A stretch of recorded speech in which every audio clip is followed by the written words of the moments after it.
Hello, student. This is chemistry class of 11th.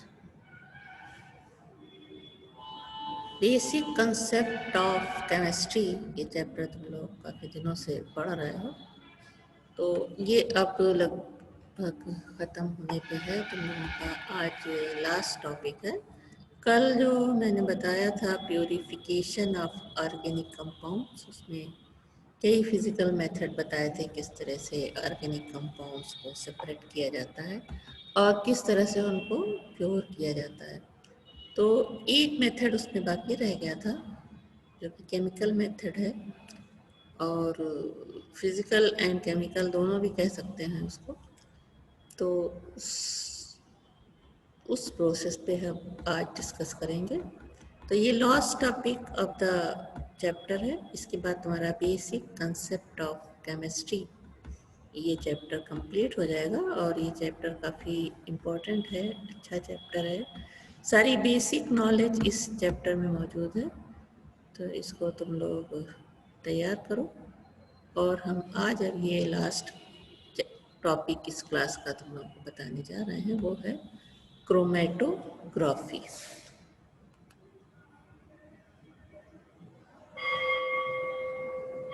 Chromatography भी organic compounds को pure करने और साथ में अगर 2 या 3 कंपाउंड्स आपस में मिले हुए हैं तो उनको अलग करने का प्रोसेस क्रोमेटोग्राफी कहलाता है। Williams defined chromatography as the process of separating some or all the component of a mixture in their concentrated forms or in the various phase in which they were present initially is called chromatography.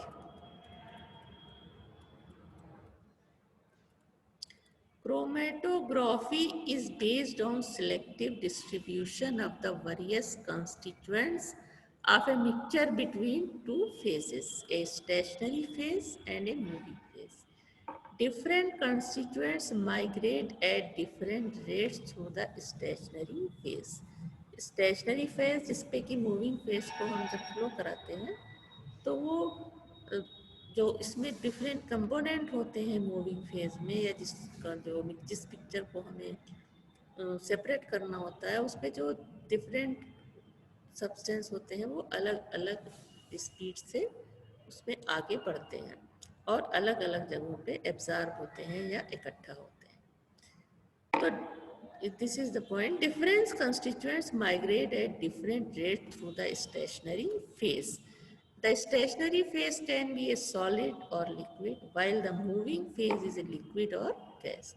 Based on the nature of stationary phase and the moving phase, different types of chromatographic techniques have been developed. First, the most common ones are three techniques are the most common. Column chromatography, or it is known as adsorption chromatography. Second, thin layer chromatography and paper chromatography. This is called, both are called partition chromatography. And gas chromatography and non exchange chromatography. तो हम यहाँ पे ये first, second और third के बारे में इस क्लास में बात करेंगे। बाकी का जो है वो तुम्हारे कोर्स के बाहर है। तो पहले हम कॉलम क्रोमेटोग्राफी इसके बारे में आते हैं। This is based on adsorption phenomena. Adsorption में सरफेस पे जब एब्जॉर्प्शन होता है कि किसी सॉलिड सरफेस के या लिक्विड सरफेस के, सिर्फ सरफेस पे एब्जॉर्प्शन होता है, अंदर तक डीपली नहीं होता, तो उसको हम एड्सॉर्प्शन कहते हैं। The extent of adsorption of various constituents present in a mixture liquid varies with given adsorbent. यानी स्टेशनरी फेज पे जब हम फ्लो कराएंगे, जो मिक्सचर होगा कई कंपोनेंट का, तो वो डिफरेंट पोजीशन पे एब्जॉर्ब हो जाएगी। एक ही जगह सारे नहीं एब्जॉर्ब होंगे। जैसे ए बी सी 3 कंस्टिट्यूएंट है, तो एक एरिया में ए एब्जॉर्ब होगा तो कुछ आगे जाके बी, कुछ आगे जाके सी। जिसका जो है solubility not present in mixture moving phase varies with given adsorbent. That is, the common adsorbent used are magnesium oxide, alumina oxide, cellulose powder, silica gel and active animal charcoal. ये adsorbent है जिसके ऊपर की mixture का हम flow कराते हैं, पास करते हैं, तो इसमें अलग अलग जगह पे मिक्सचर के जो कंपोनेंट होते हैं वो एब्सॉर्ब होते हैं.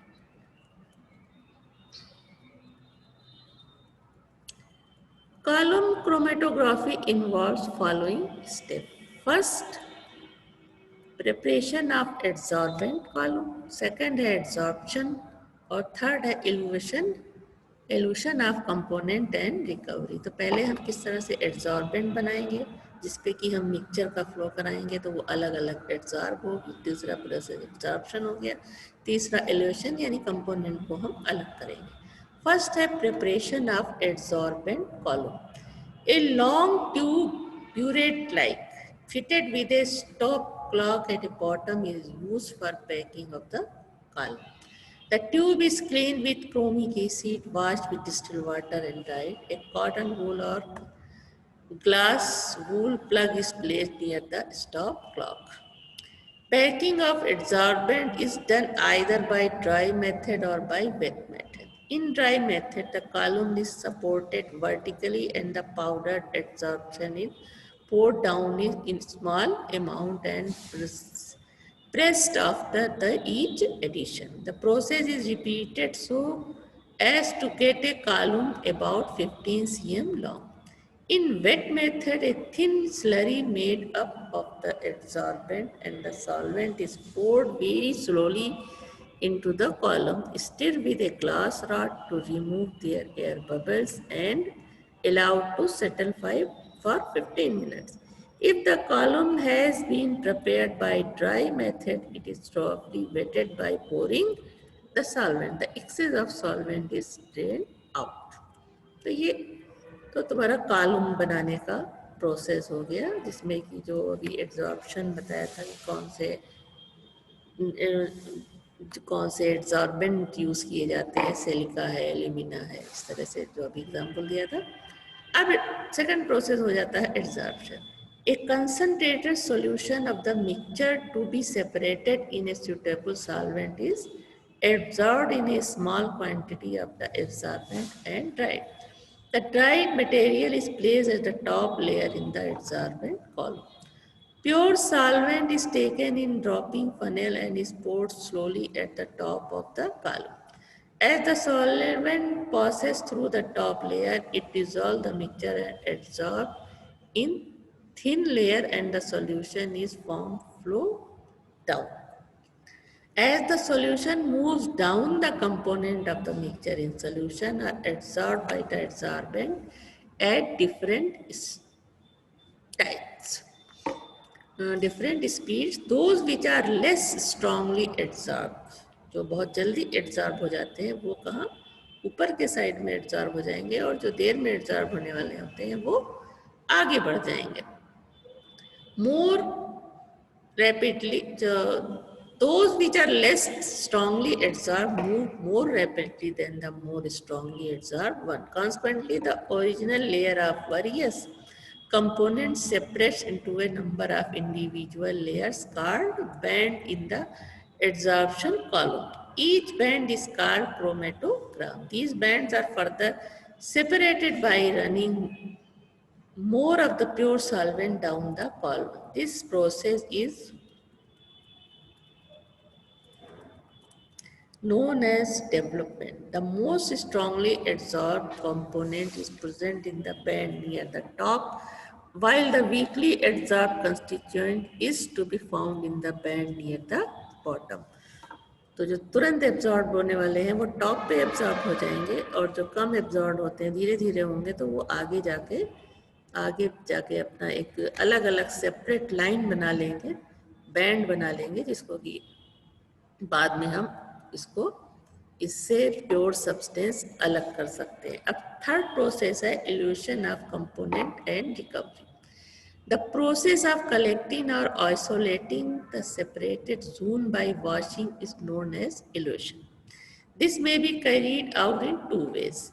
First, when the bands are colored, the process of development is stopped at a particular stage. The adsorbent column is pushed out of the tube and each band is cut out with a knife and then extracted with suitable solvent. The extract is evaporated when the pure organic substance is recovered. The second process of development is continued till each zone in turn reaches the lower part of the column and passes into the receiver. In this way, different components are collected in separate receivers. This method is found useful in colorless substance. So second method जो है वो colorless के लिए और first method जो था वो coloured compound के लिए होता है। ये इस तरह से देखो इसको, अब ये हम डायग्राम में बताते हैं। इसमें जो ये पहले से फिल्ड की गई है वो होती है स्टेशनरी फेज, और मूविंग फेज जो कि मिक्सचर है ऑर्गेनिक कंपाउंड्स जो मिले हुए हैं उनको हम ऊपर से इसमें इसका फ्लो कराते हैं।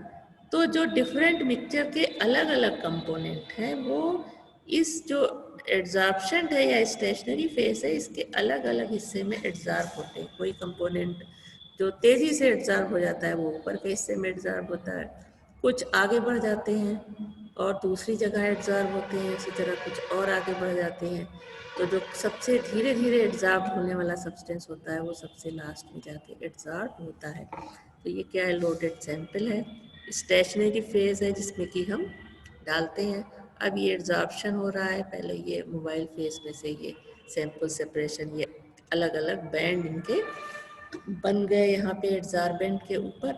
अब इनको हम अलग कर लेते हैं। इसको अगर लिक्विड फॉर्म में है तो इसको हम धीरे धीरे नीचे लाएंगे। तो पहले ग्रीन पोर्शन है इसको अलग कर लेंगे और उसके बाद ग्रीन पोर्शन अलग होने के बाद फिर हम इसको अलग करेंगे, एट लास्ट इसको अलग कर लेंगे। तो इस तरह से ये ऑर्गेनिक मिक्सचर सेपरेट हो जाता है। इसी तरह और भी डायग्राम दिखाते हैं तुम्हें किस तरह से करते हैं। इस ये है load sample black step elude 1।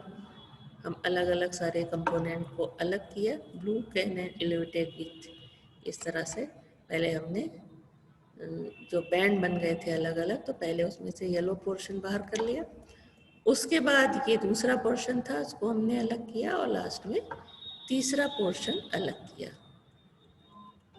तो ये इस तरह का प्रोसेस कहलाता है क्रोमेटोग्राफी। अब यहाँ हम पूरे प्रोसेस को फिर से हम शॉर्ट में देख सकते हैं किस तरह से, जो अभी तुम लोगों ने थ्योरी जिसकी पढ़ी उसमें जो थोड़ा कम समझ में है वो इस पे से समझ सकते हो। अब ये पूरा प्रोसेस दिखाया हुआ है। Mixture to be separated in dissolve in the mobile phase. Mobile phase में जिस पिक्चर को हमको सेपरेट करना है उसको हम वो कर लेंगे, डिजॉल्व कर लेंगे।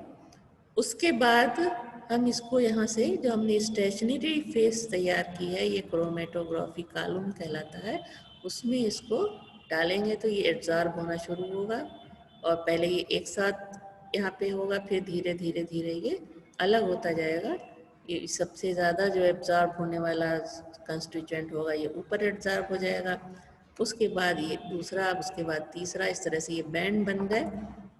फिर हम इनको बारी बारी से अलग कर लेंगे। पहले सबसे नीचे वाला अलग करेंगे, फिर बीच वाला, फिर इस तरह से तीनों कंपोनेंट हमने कॉलम से बाहर निकाल लिया। अगर ये जैसे पॉजिटिव आयन जो अगर हम पॉजिटिव और निगेटिव मॉलिक्यूल्स वाला कंपाउंड है तो इस तरह से हम अलग कर सकते हैं। Positively charge gel pads of charge cellulose, इसको इस तरह से पहले हम पॉजिटिव चार्ज वाले एलिमेंट्स को अलग कर लेंगे और इसमें निगेटिव चार्ज वालों को अलग कर लेंगे। इसके लिए हमें क्या करना होगा कि इसमें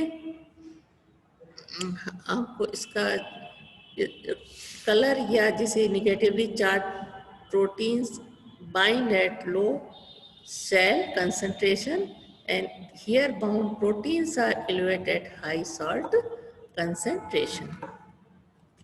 तो वाला इतना तुम्हारे क्लियर नहीं हो पाएगा। अल्ट्रा माइक्रोस्कोप से देख करके इस तरह के सॉल्वेंट अलग होते हैं।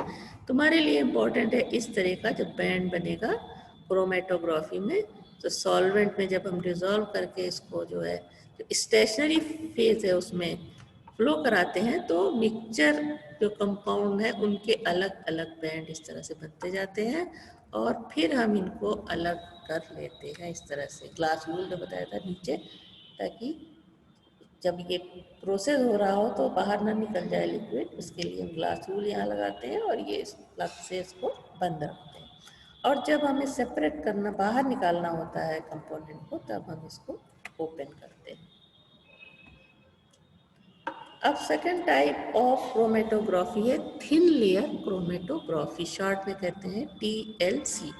It is a special technique of absorption chromatography in which thin layers of adsorbent such as silica gel are spread on glass plates.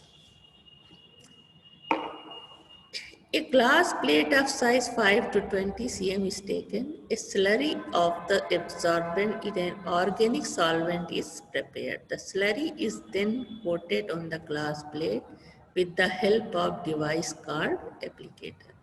A spot of the solution of mixture to be separated is kept at distance of 2 cm from one side of the glass plate with the help of capillary size. The size of the spot should be as small as possible. The plate is then dried. The glass plate is now placed vertically in developing chamber containing a suitable solvent or solvent mixture at the bottom about 1 cm deep. The end which has the sample spot is dipped in the solvent. The chamber is closed and then solvent is allowed to descend. The solvent consequently resolves the original spot of mixture into a series of spots, each corresponding to a single component. The plate is taken off and dried. Each spot is now elevated separately. Diagram इसका इस तरह से देख सकते हो। ये जो plate के बारे में बताया, इस तरह से इसको इसमें जो तुम्हारा जार है उसमें इस तरह से इसको रख देते हैं। Adsorbent coated on glass plate, और ये सॉल्वेंट है इसमें, और सैंपल डॉट जो इसमें जो मिक्सचर डाला गया है वो अलग अलग अपने डॉट बना लेते हैं, जिसको हम बाद में अलग कर लेते हैं।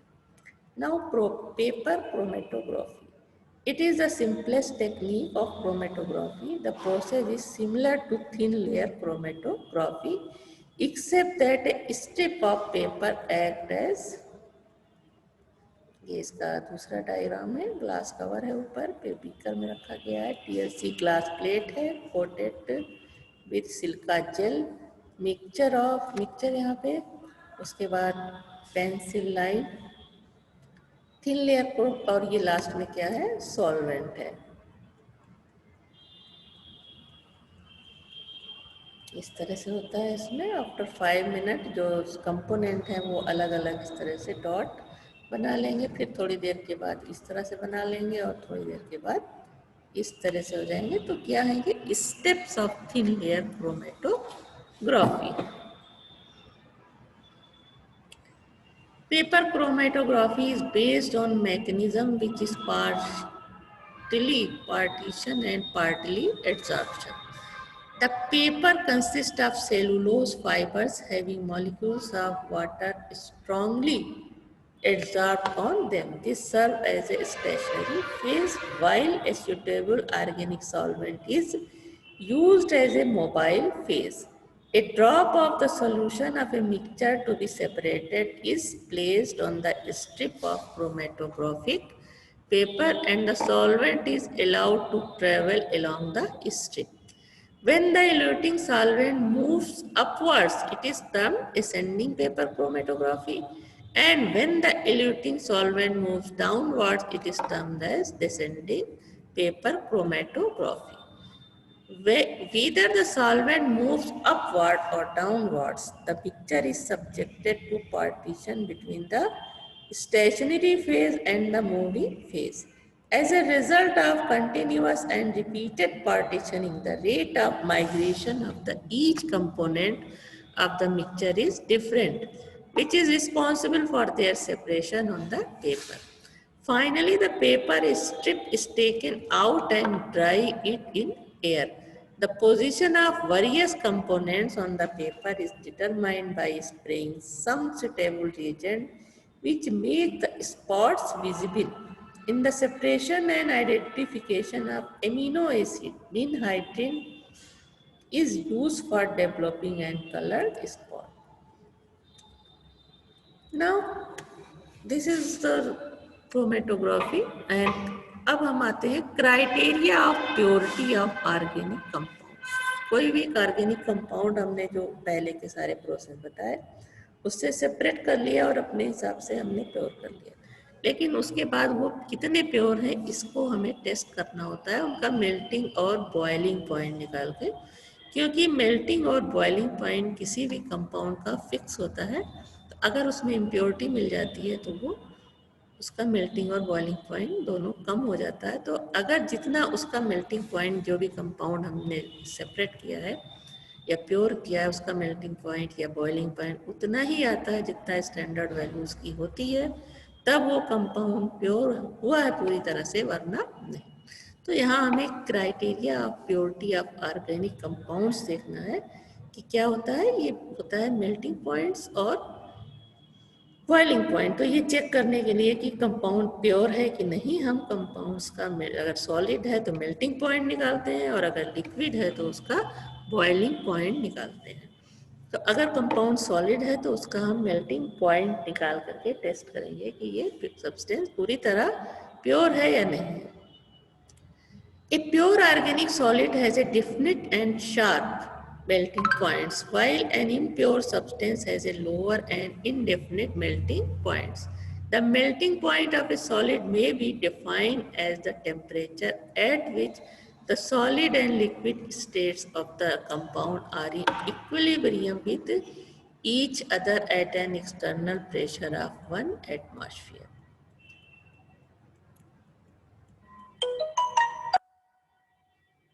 बीच में पहले आ गया, मैं थोड़ा सा पहले क्रोमेटोग्राफी के बारे में बताना था, इसको हम बाद में बता देंगे। Criteria of purity of organic compounds, वही जो अभी बताया उसी के बारे में है। After the purification of organic compounds, test of their purity is very much necessary. The compound must be dried before the testing of its purity. If even a very small amount of water vapor or solvent is present in a compound, it cannot be said to be pure. Solid organic compounds are dried in vacuum desiccator. Anhydrous calcium chloride or silica gel placed in desiccator absorb the water vapor present in the compound. Sometimes a small quantity of KOH is also placed in the desiccator, which hastens the process of drying. For drying the organic liquids, such kinds of drying agent are used that do not react with the compound, that is anhydrous calcium chloride, phosphorus pentoxide, anhydrous sodium sulfate, soda lime, solid KOH, anhydrous potassium carbonate, sodium and potassium metal, anhydrous lime, etc. The liquid to be dried is filled in a bottle and suitable drying agent is also placed in the bottle. The bottle is sealed with a cork and made to stand for few days. The compound is filtered off to yield dry liquid compound. The test of purity of an organic compound is carried out with the help of its various physical constants like crystalline form, refractive index, specific gravity, melting point, boiling points, etc. However, generally melting point and boiling points are used as a criteria for purity of organic compounds. Since melting point or boiling point of an organic compound are changed in presence of impurity, as discussed earlier. A pure organic compound has sharp melting or boiling point. The presence of an impurity affect the value of melting or boiling points. Hence, the melting and boiling points are regarded as criteria of purity of organic compounds. अब melting point जो हमने अभी पहले बताया था वही चीज़ है यहाँ पे। अब हमें डिटर्मिनेशन ऑफ मेल्टिंग पॉइंट ये कैसे हम करते हैं इस बारे में तुम्हें एक्सपेरिमेंट देखना है, किस तरह से एक्सपेरिमेंट किया जाता है। जिस ऑर्गेनिक कंपाउंड्स का हमको मेल्टिंग पॉइंट निकालना होता है उसको एक कैपिलरी ट्यूब लेते हैं, उसमें ले लेते हैं, नीचे से उसको गर्म करके उसका जो नीचे का हिस्सा होता है बंद कर देते हैं। ऑर्गेनिक कंपाउंड इसमें ले लिया।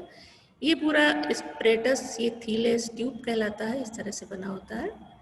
डायरेक्ट इसको हीट ना करके हम थोड़ा साइड से इधर से हीट करते हैं और इसमें हम यहाँ पे एक थर्मामीटर लगा हुआ है जो कि टेम्परेचर देखेगा कि कितने टेम्परेचर पे ये मेल्ट कर रहा है। इस ट्यूब में कंसनट्रेट सल्फ्यूरिक एसिड डाल देते हैं और ये है तुम्हारा ऑर्गेनिक कंपाउंड्स। यहाँ थर्मामीटर लगा है और इसको बर्नर से हम गर्म करते हैं। तो जो भी ऑर्गेनिक कंपाउंड्स हमें मिला है, अगर जितना मेल्टिंग पॉइंट उसका स्टैंडर्ड हमें पता है वो उतने ही टेम्परेचर पे यहाँ मेल्ट कर जाता है। गर्म करने पे टेम्परेचर हम देखते रहेंगे इसको गर्म करते में, जैसे ही मेल्ट करेगा हम देखेंगे टेम्परेचर, अगर उतने टेम्परेचर पे मेल्ट कर गया यानी मेल्टिंग पॉइंट प्योर सब्सटेंस के बराबर आया तब वो सब्सटेंस जो हमने प्योर किया है वो प्योर है, और अगर नहीं आया तो प्योर नहीं है। दूसरे तरह से भी हम इस एक्सपेरिमेंट को लैब में कर सकते हैं। बर्नर होता है लैब में, यहाँ पे बीकर में हम ले लेंगे कंसनट्रेट सल्फ्यूरिक एसिड, थर्मामीटर के साथ कैपिलरी ट्यूब लगाएंगे, इसमें ऑर्गेनिक कंपाउंड लेंगे और इसको हीट करने पे जब जिस टेम्परेचर पे ये मेल्ट करेगा उसे नोट करेंगे और कंपेयर करते हैं कि ये इसका सही मेल्टिंग पॉइंट है या नहीं। इसी तरह से ये राउंड बॉटम फ्लास्क में भी हम कर सकते हैं, सारा प्रोसेस वैसे ही होगा। यहाँ कंसनट्रेट सल्फ्यूरिक एसिड, ये ऑर्गेनिक कंपाउंड है और ये थर्मामीटर है। तो इस तरह से हम डिटर्मिनेशन ऑफ मेल्टिंग पॉइंट्स करते हैं।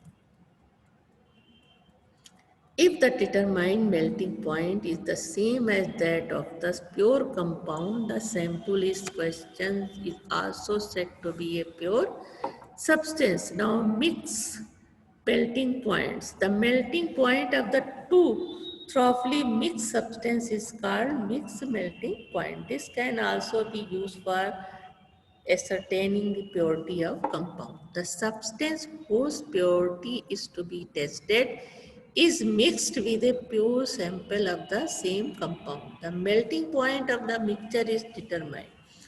If the melting point of the mixture is sharp and comes out to be the same as that of pure compound, it is sure that the compound under test is pure. On the other hand, if the melting point of the mixture is less than the melting point of the pure compound, the compound is not pure. और melting point निकालेंगे उसी तरह से जो apparatus दिखाया था। उसके बाद है boiling point. The boiling point of a liquid is defined as the temperature at which the vapour pressure of a liquid is equal to external pressure. Boiling points are also normally quoted for standard atmospheric pressure. A pure organic liquid boils at a fixed temperature which is a characteristic of that substance. किस तरह से निकालते हैं, same process है। इस तरह का हम एक राउंड फ्लास्क लेते हैं जिसमें कि नीचे प्यूनिक स्टोन रख देते हैं और इसमें जो होता है वो तुम्हारा सल्फ्यूरिक एसिड ही होता है, और इसमें हम लिक्विड थर्मामीटर के साथ लिक्विड जो कैपिलरी ट्यूब में लिक्विड लेते हैं और इसको बॉयल करने पे देखते हैं किस टेम्परेचर पे बॉयल कर रहा है, और वही उसका बॉइलिंग पॉइंट होता है। अगर प्योर कंपोनेंट कंपाउंड और उस जो कंपाउंड को हमने प्योर किया है दोनों का बॉइलिंग पॉइंट सही सेम आया है तो सब्सटेंस प्योर है, और नहीं तो नहीं है। इस तरह का एपरेटस भी यूज़ करते हैं यहाँ पे कैपिलरी ट्यूब में। यहाँ पे ऑर्गेनिक लिक्विड है, ये कंसनट्रेट सल्फ्यूरिक एसिड, और यहाँ पे थर्मामीटर में टेम्परेचर देखते हैं। इसी तरह से जैसे मेल्टिंग पॉइंट निकाला था, ठीक सेम एपरेटस यहाँ पे भी यूज़ किया जा रहा है बॉइलिंग पॉइंट निकालने के लिए।